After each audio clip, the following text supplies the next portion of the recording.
I next want to introduce Gunther Hauk. He has been a biodynamic gardener and beekeeper for 4 decades. He co-founded the Pfeiffer Center for Biodynamic and Environmental Studies in New York in 1996 and has traveled throughout the US and internationally to give workshops and talks on sustainable biodynamic beekeeping, farming, and gardening. Since the mid-70s, he has been a beekeeper, deeply involved in researching how to keep bees in ways that would be more in harmony with their own needs, thus raising their levels of vitality and health. Very low annual colony losses demonstrate the results of the methods he used. In his 2002 book called Toward Saving the Honeybee, he called for a radical change in beekeeping methods. And together with his wife, he co-founded the Spikenard Farm Honeybee Sanctuary in 2000, a nonprofit education and research organization located in the Blue Ridge Mountains in Virginia. Thank you, Gunther.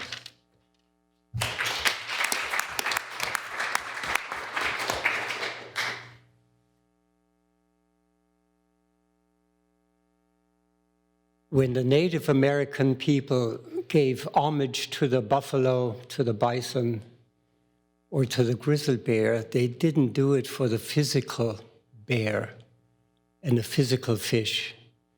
They gave it for a spiritual being that then allowed them to do the hunting. And I think the time has come when we have to look at the animals again from a spiritual point of view, not only from a physical, and definitely not only from an economic point of view. So the honeybee is a very, very highly evolved being spiritually. The only one that comes close to it are the corals. And those two are the most endangered in a way, because they are not adjusted to our present social conditions. So the honeybee, from my over 40 years of experience, has been trying to reach the hearts of the people. When the frogs were dying in the 60s, people said, I don't like a frog anyway. When the bats were dying in the 90s, people say, bats? Yeah, I don't really like him. But very few people would say, I don't like the honeybee. And so I see the honeybee as one being that is trying to move us in a certain direction toward the care and the nurturing that all life here on Earth needs. And the questions that are here now are actually questions whether we want to keep this planet for our evolution. And it's not that there were people earlier, in earlier stages, that were maybe more primitive, and then here we are, and then there will be other people ahead of us. No, each and every one is evolving or not. If you're standing still, you're actually going backward because some people are going forward. So why does the honeybee touch us so much? Well, she is very, very close to the human being. She has to keep her brood, the eggs, the larvae, and the pupa at almost human temperature, 95 degrees, whether it's 10 degrees outside or 0 or 50 or 90, at almost human temperature. And it's the only insect that can actually create the warmth. All the other insects rely on the sun and the conditions. It's the only insect that can raise the warmth through its own being. So it's, in a way, a step higher than all the other animals, because none of the other animals can do that, especially among the insects. So another question is, why is the honeybee such a good pollinator? Well, she is extremely faithful.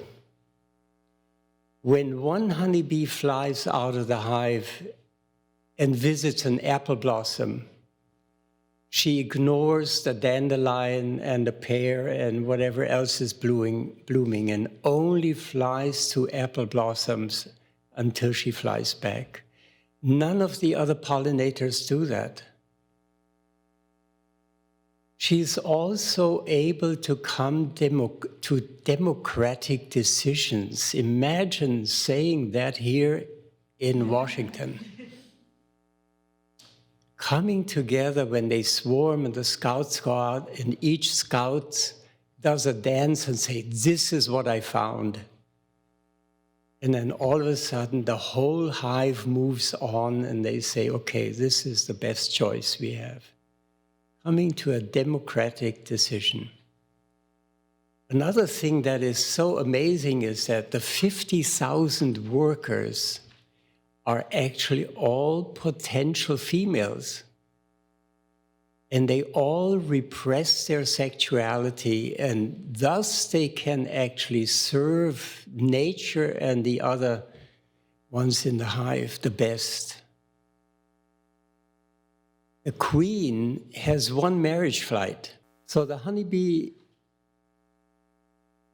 is so much in service of nature that if there is a field out there of canola or whatever, even if the hive is already full of brood, of honeycomb, of honey, of pollen, everything is there. The bees still fly out in order to pollinate, even at the expense of their own hive. This is unknown in all of nature, this amount of service that they give. So it's a very special being, and what have we done to the honeybee? Well, we know the term factory farming, right? Nobody has ever said factory beekeeping. But that's actually what it is. So half of the colonies in America are trucked to California in January, February to pollinate the almonds and the citrus fruit. So they have nothing else to eat but the nectar and the pollen from almonds. That's like you saying, oh, broccoli is a great thing. I'm going to eat only broccoli for 3 weeks. It's not going to be very healthy for you. So from one monoculture to the next monoculture to the next monoculture, they are trucked. And actually they're beings that love to be in one place and explore all the medicinal herbs and the wildflowers and what we call weeds, because that's their medicine.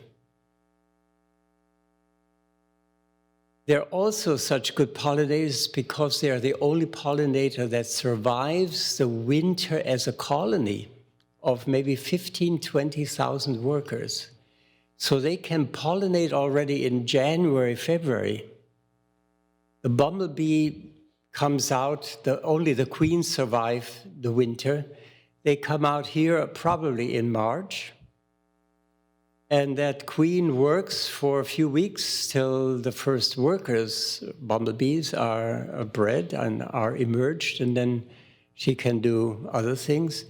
But, you know, you have a nest of bumblebees of maybe 200, 300 individual bees. The amount of pollination that can be done in the early time of the year, with the honeybee is unsurpassed.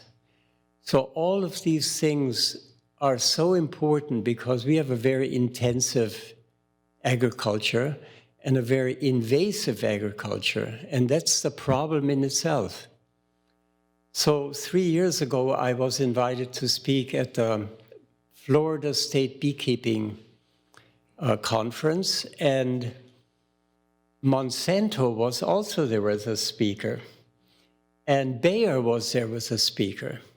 Of course, Monsanto said it's not the chemicals that are killing the bees, it's the varroa mite. Their statistics say that. Well, you know, I didn't expect anything else from them. Bayer had the topic of honeybee health. I thought, what is Bayer gonna say about honeybee health?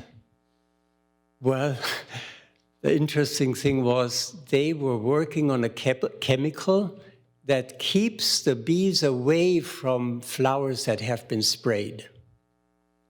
That was their idea of honeybee health.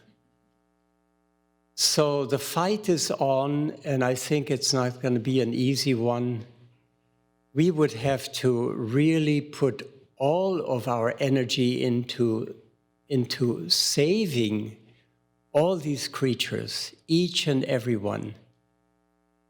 And with each one going extinct, we are actually, if you take the picture of a straw, we are making a little hole in a straw. Now you can do that at home. You take a straw and you make a little hole in it with a pin. And you make 2 holes and 3 holes and 4 holes. And all of a sudden you see that the straw doesn't work anymore. That is what happens when these species go extinct. Each one is important, and it's the insects that are maybe least cherished, because who likes a fly? Get off my steak. But they are the recyclers. They are the fertility builders. So when you see a dead deer out in the country in the summer and you see it in 3 weeks and see all the maggots, well, those were flies that laid their eggs there. And another month or 2 and nothing is left but bones and skin. They are the recyclers. The scarab beetle, creator of fertility. The cow, creator of fertility. The cow was considered holy, and so was the honeybee, and so was the scarab beetle. What is left of that holiness? Only when we say, holy cow. And that doesn't really mean what it says. So we have to raise our awareness of all of these animals, all of these species of creation, to a level where we have the reverence and the awe and the respect for each one of them.